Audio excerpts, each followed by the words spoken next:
Hello everyone, ni hao. This is Steven Uresco of Restaurant Adventures with Steve Yuri. For today's restaurant adventure, I will be taking you to a Chinese restaurant called the MAINLAND, located over in Coral Springs, Florida.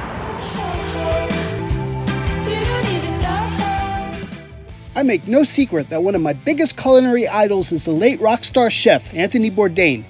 He was the inspiration behind the founding of my blog, Restaurant Adventures with Steve Yuri.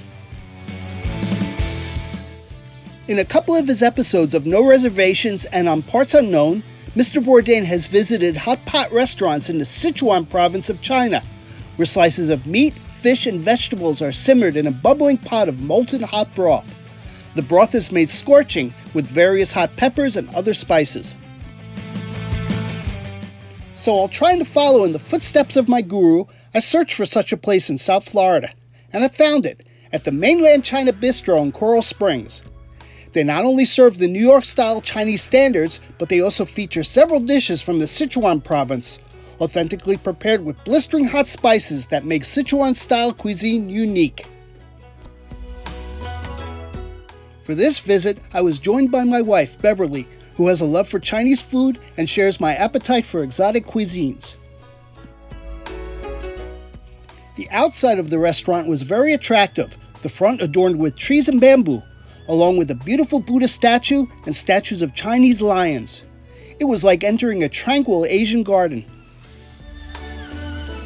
The inside of the bistro was beautifully decorated with Chinese art and murals and a spacious dining area. Off to the side was additional seating, along with a private dining room. Each table was outfitted with a revolving Lazy Susan-like top to make sharing food easier. But as for Beverly and I, we sat at a special table that was armed with an electric burner to heat up the hot pot broth. For our first course, we ordered one of our favorites, the scallion pancake. It was much like a flaky flatbread, similar to an Indian paratha roti. It came out fresh and hot and crispy. We seasoned the bread with a dipping sauce, although the flavor of the bread was such that it needed no enhancement. Our second appetizer was the pork dumplings with red chili oil. These were meaty and well seasoned. The hot chili oil enhanced the flavor of the meat instead of distracting from it.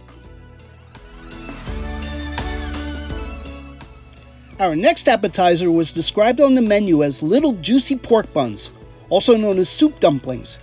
They are called soup dumplings because before cooking, the meat blend is mixed with fatty gelatinous gravy.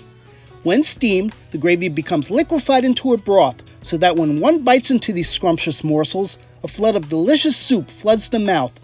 That is why these dumplings are served on small spoons, so that one can enjoy slurping the soup from the luscious dumpling shell. We then moved on to the main event, the hot pot. A ginormous vat of broth laden with scallions, leeks, and a ton of hot peppers was placed in the burner. Immediately, the broth began to bubble up. The red chili peppers and the reddish color of the steaming liquid gave the illusion of molten lava.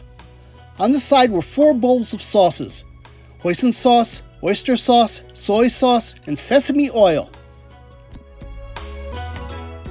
For this occasion, we ordered several meats and vegetables. There was thinly sliced lamb shoulder, sliced pork kidney, big hunks of beef tripe, tiny sausage-like pork rolls, fish balls, black fungus mushrooms, and slices of lotus root, along with tender leaves of Napa cabbage.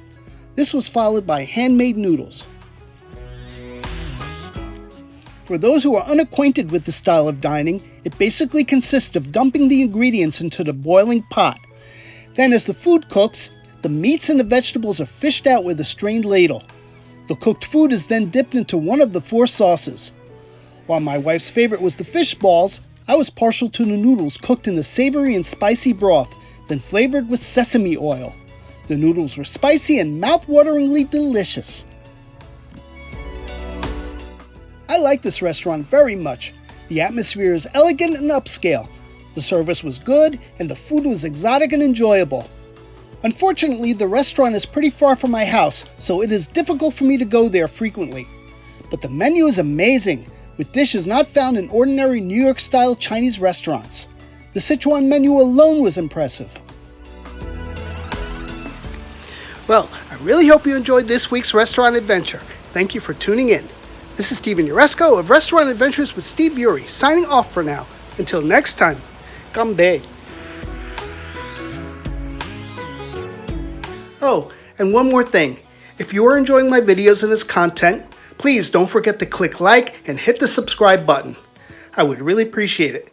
Thanks, and I'll see you next time. Bye.